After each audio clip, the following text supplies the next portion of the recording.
धर्म प्रेमी बंधुओं, जय जिनेन्द्र। अष्टानिका महापर्व में नोएडा जैन समाज के साथ सिद्ध चक्र महामंडल विधान बड़ी धूमधाम से आचार्य श्री अनिकांत सागर महाराज के सत्संग सानिध्य में मनाया, और जिसके कारण से मैं वीडियो नहीं डाल सका। आज से मैं पुनः आरंभ करता हूँ। हमारा प्रसंग सम्यक दर्शन का चल रहा था। सम्यक दर्शन के 8 अंगों में जो प्रसिद्ध हुए उनकी कथा मैंने आपको क्रम से बताई, और 8वां अंग प्रभावना अंग, इस अंग की कथा आज मैं कहूँगा। इस अंग में वज्र कुमार मुनि प्रसिद्ध हुए। कथा इस प्रकार है। हस्तिनापुर राज्य में हस्तिनापुर का राजा बलि था, और बलि का एक पुरोहित था गरुण। गरुण का पुत्र था सोमदत्त, और सोमदत्त बहुत निपुण था। उसने विद्या प्राप्त करके अध्ययन किया, और अध्ययन करने के पश्चात वह अपने मामा के राज्य में एक बार गया और वहाँ के राजा से मिलकर के अपनी विद्वत्ता प्रदर्शित की, और राजा ने उसे अपने यहाँ स्थान दिया। तब उसके मामा ने, सुभूति नाम के थे, उन्होंने अपनी पुत्री यज्ञदत्ता का विवाह सोमदत्त से कर दिया। विवाह के पश्चात यज्ञदत्ता गर्भवती हो गई। एक समय उसने सोमदत्त से कहा कि आज मेरा कच्चे आम खाने का मन है, आप बगीचे से, राज्य के बगीचे में जाकर के कच्चे आम ला दें। सोमदत्त अपने एक साथी के साथ बगीचे में गया और बगीचे से आम तोड़े। तब उसे वहाँ पर एक मुनिराज दिखाई दिए। उसने आम अपने साथी को दिए और कहा कि यह आम यज्ञदत्ता को दे देना। साथी वहाँ से आम लेकर के चला गया, और सोमदत्त ने उस मुनिराज के पास जाकर के दीक्षा धारण कर ली। कुछ समय के पश्चात यज्ञदत्ता के पुत्र हुआ, और जब वह पुत्र कुछ 30-40 दिन का हो गया, तब उसने सोमदत्त का पता लगाया, और पता चला कि सोमदत्त के एक शिला पर बैठे हुए तपस्या कर रहे हैं।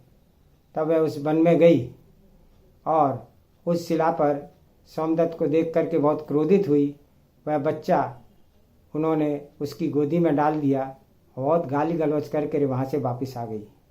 आकाश मार्ग से 2 विद्याधर वहाँ से जा रहे थे।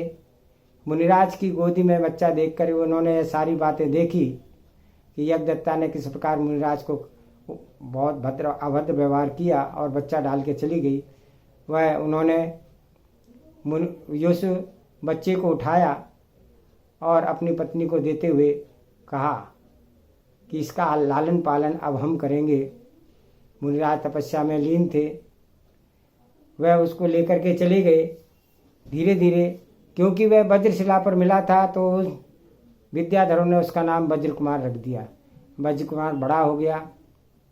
एक समय वज्र कुमार बागीचे में घूम रहा था कि उस बागीचे में एक पवन बेगा नाम की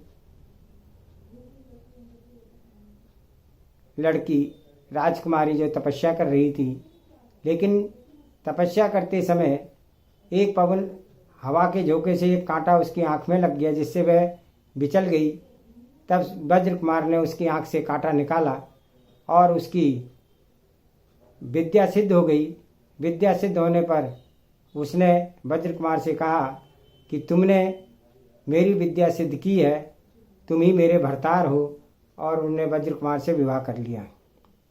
विवाह के पश्चात वज्र कुमार ने एक समय उन विद्याधरों से पूछा कि मेरे असली माता पिता कौन है। तब वे विद्याधर अपने विमान के द्वारा उन्हें सोमदत्त मुनिराज के पास ले गए।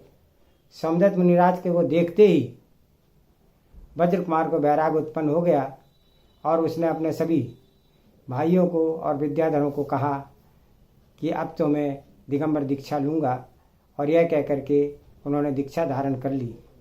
उसके पश्चात की बात है कि एक समय जिस राज्य के आसपास वो थे, वहाँ पर एक उर्मिला नाम की पटरानी थी, जो जैन धर्म को बहुत मानती थी और अष्टानिका महापर्व में सदा रथ यात्रा निकलवाया करती थी।